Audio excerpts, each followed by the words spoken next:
broke into preacher's house. Let me set the scenery. So one day I'm walking through the neighborhood and I'm looking for something to get into. All of a sudden, I got an urge to go up in this certain house. It was sitting off by itself. I was like, I'm going to go up in there. Yeah, there got to be something in there. So I get to the house and there's an antique car sitting back there by the garage area. Not in the garage, but next to the garage. So I check it out. I was like, okay, this old money right here. You know, that's how I'm thinking. So I get my screwdriver out. I go up on the porch. Check out the area. Nobody's there. Get inside. I got my book bag on my back because I was supposed to been going to school. I started walking through the house and everything. So I'm checking it out. Now inside the house, it kind of looked like it's real old and don't look like a lot of money. Now the outside, it look okay. It's straight. But inside, you could tell there wasn't much in here. So I was like, okay, ain't much in here. I'm just walking and on the kitchen table, there's a box. I went over to the box and I was like, okay, let me see what's in here. I opened the box. As I started going through the box, there's a lot of about almost 50 to 60 envelopes, about that big. And the envelopes are like white with, I forgot what the writing said, but I know it said insurance. It was something to do with insurance money. Inside every envelope was a $50 bill. So I'm like, oh man, I done hit the jackpot. So after looking back through about 10 of them, I shut the box back, took the box, put it in my backpack. So I got the backpack on. So I'm walking through the house, just creeping through the house. I'm like, okay, it might be something up in here. You know, it don't look like much, but it might be something up in here. I didn't hit every room because it was the smell of urine in the house. So I ain't really want to be in it too long. So I just looked around real quick. So I turned around. I said, okay, let me get up out of here. As I'm walking out, I hear, ugh. So I'm like, okay, that must be coming outside. Let me peep outside before I walk out here. I look out. There's a man down the road. He just mowing the yard. So you can hear the, you can hear the weed eaters. So I'm like, nah, okay, he down there. The noise started getting closer, but it was a faint noise. I heard it again. So I'm like, dang, is it an animal in here or something? So I started tipping. And I went to tiptoeing down the hall. So I was like, dang. So I'm looking at the rooms, but I ain't touching them. So the main bedroom sitting off right there. So I heard it again. So I tipped over there. Now, when I got in the main bedroom, I saw a walker, and the walker was flipped over. So I looked, and I looked down by the walker, and I saw a foot. 1 foot, a white foot. And I could tell by the look of the foot that it was an older person because you could see the purple and the blue veins, and up under the foot was like a lot of bruising. I knew it was an older person. I can tell by the way the feet looked, his foot looked. So I tipped around and I did like this. And I saw the white man laying there on the floor. Man, y'all know my heart like I ain't about to get charged for this because I ain't dead now. So I'm like, man, I don't know what to do at this point. So I'm looking and I was like, oh, man. So I don't know. It just came out of me. I say, hey, you all right? He was like, help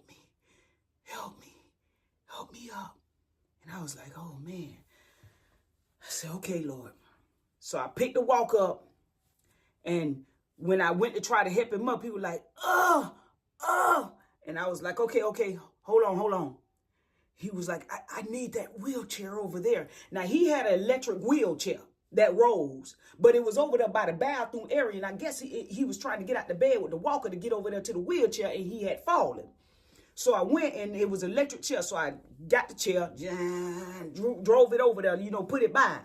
So I went back down to help him. He put his hand on the wheelchair, and I had the other hand, so I braced myself. And, I pulled him up, helped pull him up. So when I pulled him up, he sat in the chair and everything. I'm just talking to him, so he ain't really questioning me or nothing. He ain't asking me nothing. He just thanking God that I done helped him up. As I'm talking to him, I'm like, you all right? You need me to call somebody? He was like, no, I'm fine. I'm fine. Thank you. I'm going to be fine. So I'm just talking to him, making sure he all right before I leave. I mess around and look up.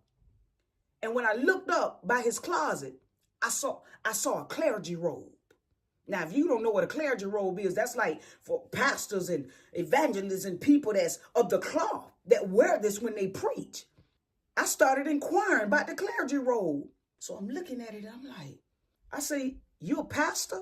And he began to tell me his story. He say, I used to preach. I had a church. I had 2 churches. I was an overseer of 2 churches. And the man just began to talk to me. And as he began to talk to me, his strength was being renewed. I'm talking about, he was talking with power when he started talking about God. Now, he in his own strength, he was old and he was feeble. When he started talking about God, there's a power came over this man. So I'm standing there and I'm listening to him. And I'm like, wow. As we finished talking and everything, I was getting ready to leave. He said, let me pray for you. And I said, huh? He said, come, let me pray for you. And I said, yes, sir. So I walked back over there. I said that to say this. I want to tell you about the power of prayer. Prayer is so powerful that right now, God is answering the prayers of a dead person. I say God is answering the prayers of people that are dead. Your mama prayed for you. Your grandma prayed for you. Your granddaddy prayed for you. Your daddy prayed for you. And they may be in their grave right now, but look at your life. That man prayed for me. When that man began to pray for me, he prayed that one day I'll change lives. He prayed that one day I have such an anointing on me that it'll break yokes. He prayed that God would give me such a unique anointing that people would be drawn to it. Now, I didn't change right then. And there was many more years that I did crimes even after that prayer. But look at my life now. But I want to encourage somebody about the power of prayer. Prayer is so powerful that God's still answering the prayers of dead people. That man gone on to glory. But look at my life now. I want to encourage y'all to keep praying. But let me finish the end of the story. So when he finished praying for me, I started walking out the house, right? But there was something in my spirit that was unsettled, and I didn't understand what it was. As I'm walking, I'm like, okay, am I missing something, God? So I'm talking to God like, God, why am I feeling, what's the conviction? I couldn't figure it out. As I was getting near to open the door, I heard God say, put the insurance money back. And I froze.